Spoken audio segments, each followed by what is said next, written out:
When we think of Mercedes' 2022 car, the W13, there's one thing that comes to mind. No, it's not the fact that it was the worst car that Lewis Hamilton has ever driven. Clearly, he never had a Fiat Punto for his first car like I did. It is the eye-catching ZEROPOD design that at first shocked and intrigued fans before becoming the scapegoat that all of Mercedes' struggles were pinned on, before finally being a sideshow on an otherwise underwhelming car. Despite them being the subject of much ridicule throughout the 2022 season, we can confirm now that Mercedes will be sticking with the design this year. But if they are staying, what actually went wrong with last year's car? Why were they the only ones to employ the ZEROPOD design? And does this mean we can get excited about the W14? Well, let's find out. A lot of people have been questioning how everything went so wrong for Mercedes in 2022. After all, it was meant to be Lewis Hamilton's triumphant return to power, his 8th World Drivers' Championship winning season. At least that's what the Mercedes fan base billed it as. Things very quickly went wrong for Mercedes though. So how did a team with so much experience in making championship-winning cars get it so wrong? Mercedes Formula One technical director Mike Elliott recently explained how a single data point in the initial design simulations of the W13 car led to the team's disappointing 2022 campaign. The W13 came to be the most closely associated with the porpoising problem that impacted every F1 team to some extent during the first season of the championship, returning to running ground effect designs. In fact, that bouncing may be even better remembered than its side pod lacking design will be. Although Mercedes was able to address the specific aerodynamic porpoising issue, it then spent the next phase of the campaign working to fix a ride problem the porpoising had been masking, before finally making the W13 quicker and into a race winner at the season's end.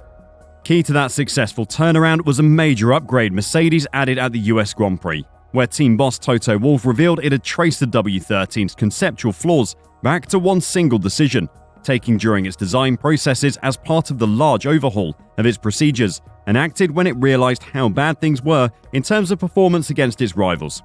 The decision that made the W13 so uncompetitive early on was based on a single data error very early on in the design process. The fact that Mercedes missed it the first time around and then failed to notice through the remaining design process is a bigger deal than the team are making it seem. The ball was dropped by multiple people, multiple times throughout the process, when work should have been triple-checked and data reviewed by numerous team members. Elliott discussed the impact of that design while remaining tight-lipped about its precise nature, because we'd be explaining what it is we're trying to do over the winter and where we're trying to go with the W14 car Mercedes will enter in 2023. I think to have seen that at the time would have been very hard. I'm going to explain it in a completely tangential way. If you scuba dive, there's something called an incident pit. And so, if you teach scuba diving, you teach people the incident pit. And the reason we teach that is that what happens when you look at accidents that happen in scuba diving, it's never the first thing that went wrong. It's because people didn't abort at the first thing that went wrong, and then a whole load of other things then went wrong that meant they were in a lot of trouble. When you go back to the decision we made, it's pretty similar. The first thing that we did was very difficult to spot. It was then a cascade of things that came afterwards that meant we ended up where we ended up. It has been suggested that the single simulation flaw error led to Mercedes pressing ahead with its ZEROPOD side pod approach, which meant a large rear floor area that flexed under peak downforce load and triggered extreme porpoising on the W13 during the early part of 2022, even at lower speeds compared to rival cars. Elliott suggested that the pivotal design flaw left Mercedes with performance potential it could not unlock in the W13, with the Silver Arrows squad's new car being worked on to ensure this does not remain the case heading into 2023. Despite the problems with the 2022 car though, there were positives for Mercedes, perhaps more than many of their fans are willing to admit. George Russell especially was a surprise, and in beating Lewis Hamilton in his first season at the team, he proved he is a massive talent, despite what Hamilton fans will say about the things that held their driver back. Speaking about the ZEROPODs on the car as an issue and the development of the new car, Russell said, "I think our issues don't really have a lot to do with the sort of side pod philosophy. We may be wrong, but I'm quite confident it's not the reason for our lack of performance this year. To be honest, we're focused on other features of the car, as opposed to the side pods necessarily." As we said earlier, the issue for Mercedes were more to do with how the side pods exposed the rear of their floor. If you throw your mind back to the Canadian Grand Prix, you will remember the extra floor stay that magically appeared on their car 12 hours after the FIA announced they would allow one to be fitted. That was quickly shut down because the FIA had failed to follow the proper procedure to implement technical changes, and teams were openly accusing the FIA of colluding with Mercedes. You might wonder why they didn't decide to change the sidepod design during the season to compensate for this issue.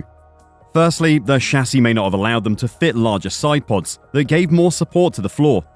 Secondly, this is Mercedes. They don't copy other teams copy them.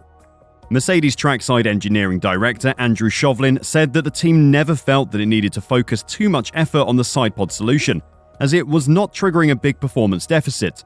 He pointed out the team felt that the best route to success in F1 was to explore its own ideas rather than simply copy others. Most of the engineering, certainly from the aerodynamic point of view, a lot of it are the bits you can't see under the floor, said Chauvelin. This is where a lot of that work is. The sidepod concept was something that we had to commit to anyway for the year realistically. But if we had been more focused on just trying to find a quick fix, we may have been copying and rolling it out and seeing what it does. Instead of trying that quick fix in the off-season and going with another team's design, Mercedes have doubled down on their design. While Mercedes technical director Mike Elliott was not surprised that only they went with the design, he had expected other teams to sniff out this loophole in the regulations that led to it. Asked if he was surprised that Mercedes were the only ones to choose this concept, Elliott replied, "Not really. We were surprised that no one else found this loophole. When you've gone down this path, it's very hard to copy anything else. If you're a Mercedes fan, whether you like it or not, the ZEROPOD design is going to be returning for 2023. Mercedes are so confident that the performance they saw in the 2022 car can be unlocked in 2023. Even though they aren't going to be able to run their car as close to the ground as they want to due to regulation changes, Mercedes are sure that the one single decision that they got wrong can be fixed, and the flaws of last year will be gone." Now, team principal Toto Wolff has said the team will go into pre-season testing this year, hoping to finally extract the performance from its unique design. "I think we have understood how we fell back, and where the shortcomings are, where we have gaps in our understanding, or had gaps in understanding. And we're working hard on putting a car on the ground that has addressed all of that," Wolff told the media. "But we will only see when we start testing whether we have unlocked the potential that we believe has always been in the car." Mercedes will launch the W14 on February 15th. The sole 3-day pre-season test will begin in Bahrain 8 days later. Expectations will be sky high for the team, with fans demanding a return to form and at least a shot at an 8th World Drivers' title for their star driver Lewis Hamilton. While the recently knighted Sir Lewis might be keeping away from the media over the winter break, George Russell has been speaking about his expectations for the team. "They haven't forgotten how to build a fast race car," said Russell. "We just got it wrong this year," he told BBC Radio Norfolk. "We got the philosophy wrong. We went down a route which turned out to be the wrong route. Sometimes it takes you a long time to dig yourself out of that hole. Now I feel we've dug ourselves out of that hole, and we're building on top of that. We are a step behind Red Bull and Ferrari, and we've got a lot of catching up to do. But we're definitely going to be in a much stronger position from race 1 next year than we were this year." The team are at least attempting to keep the hype down, but with the return of the ZEROPOD car in 2023, and fans desperate for a return to the front of the grid, the hype is well and truly here. Will they live up to it though? And will the ZEROPOD design prove to be as good as Mercedes think? We can't wait to see. Want to know more about what's happening in F1? Then click the link on your screen and I'll see you there.